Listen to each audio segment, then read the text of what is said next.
Hey guys, I hope you're having a fabulous day.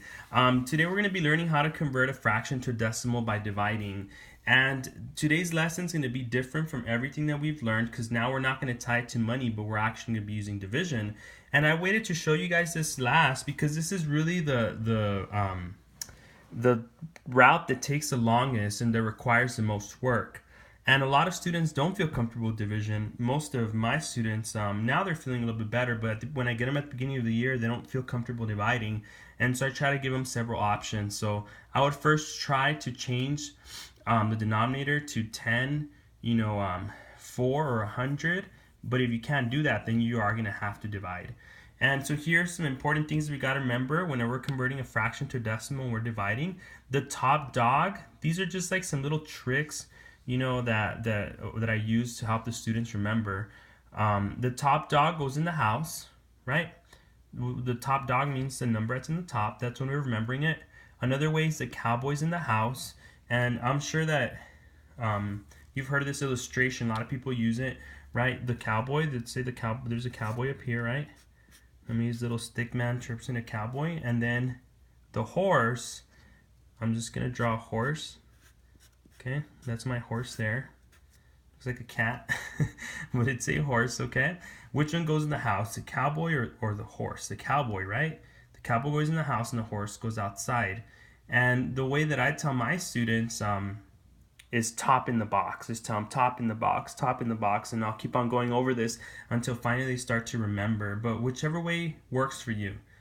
Just remember the top number needs to go inside the house or inside the box. Excuse me. So here's the second thing we got to remember. Whenever we're converting a fraction to decimal, we only add zeros if you cannot divide, and I'll explain that as we go.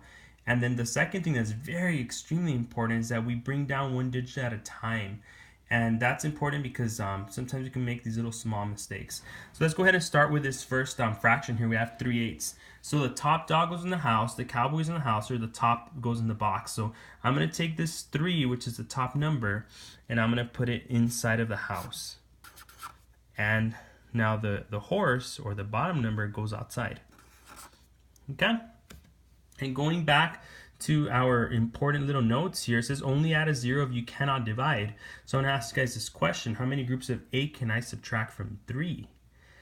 Now, I really can't subtract any groups of 8 from 3 because 8's a bigger number. So I'm going to have to put a 0 here and then subtract. 8 times 0 is 0. Subtract 3 minus 0 and we're left with 3. Now, how many groups of 8 go into 3? It's still 0. So what I'm going to do, I'm going to add a decimal here and a decimal on the top, and I'm going to go ahead and add 2 zeros. Now, the whole thing of adding a decimal, maybe you might ask yourself the question, well, why do you add a decimal and how can you add zeros? Now, you got to remember that whole numbers, they can be represented in different ways. It would be kind of like if you want to take $3 and you want to divide them into 8 equal parts. So when we add the decimal and the 2 zeros, it's like we're exchanging our $3 now into cents. And so we're going to continue dividing, okay? I'm going to bring down a 0 now. How many groups of 8 go into 30? And 8 times 3, you guys got it, 24. And then 30 minus 24, that's equal to 6. Then we're bring down a 0. How many groups of 8 go into 60 now? 8 times 7, that's 56. And we're left with a remainder of 4.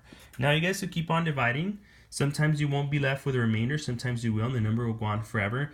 I'm happy, and I tell my students, as long as you get to the second digit, and the reason why I do this is because I want them to see fractions as money, and if we keep on adding more digits here, we're going to start getting confused. So I'm okay with that, but you want to ask your teacher whatever, you want to do whatever your teacher's asking from you, okay?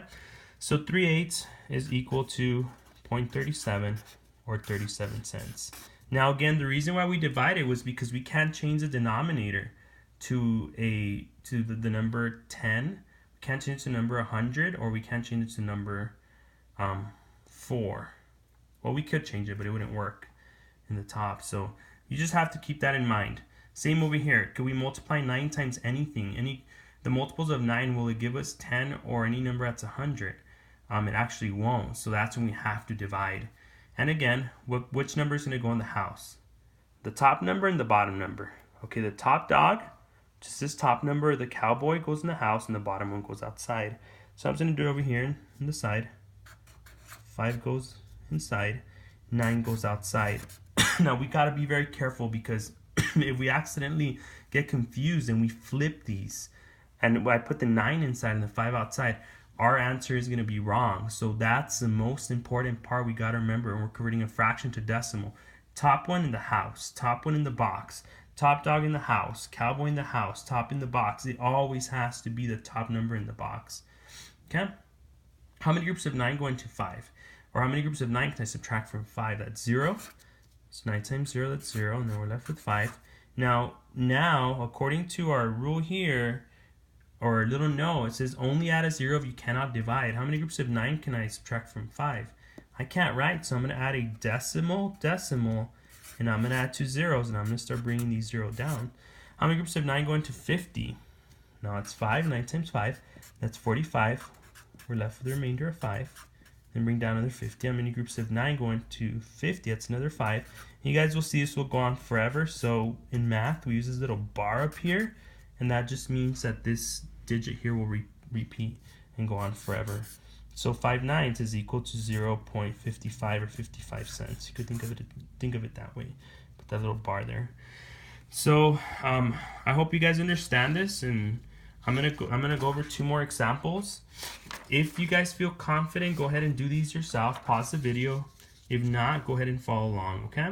How many groups, or actually, how can I change this to a decimal? Well, I'm gonna have to divide, right? Because there's no multiples of 12 that are gonna give me 10 or 100. So again, which number is gonna go inside? I gotta remember, it's very important.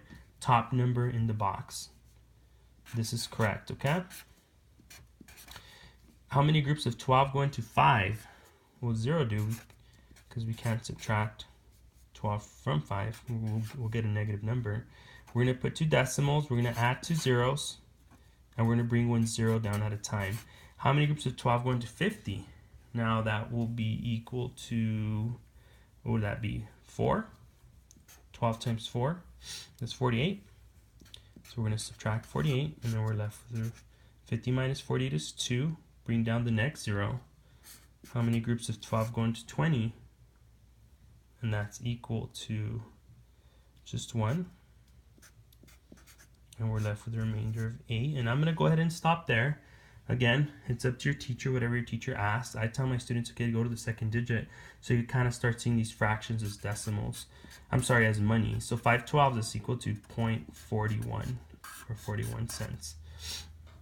Now 7 8, we're going to do the same thing. Again, which one's going to go in the house, which is going to go outside? The 7, top dog in the house, cowboy in the house, or top in the box. And then the bottom number is going to go outside. Now how many groups of 8 can I subtract from 7? I can't, right? And so be the remainder of 7.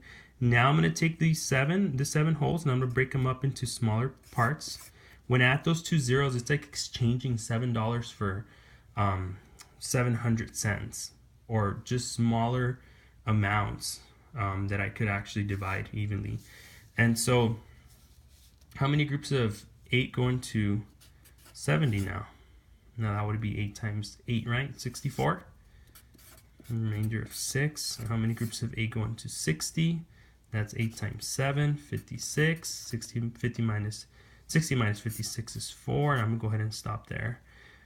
So 7 8 is equal to, we could think of cents, like around like 87 cents. Now we haven't gotten to this yet, but if we were to compare 41 and 87, and we're thinking of money, which one is greater? 87 cents or 41 cents? Yeah, 87 cents is bigger. So we could say that 7 8 is bigger than 5 12s. So I hope that this video helped. Again, you only want to do this, the long division, or only if you can't change the denominator to either 4, 10, or 100. Okay? I hope this helped. If you guys have any questions, go ahead and ask me, and practice, practice, practice. Thank you. Have a good one.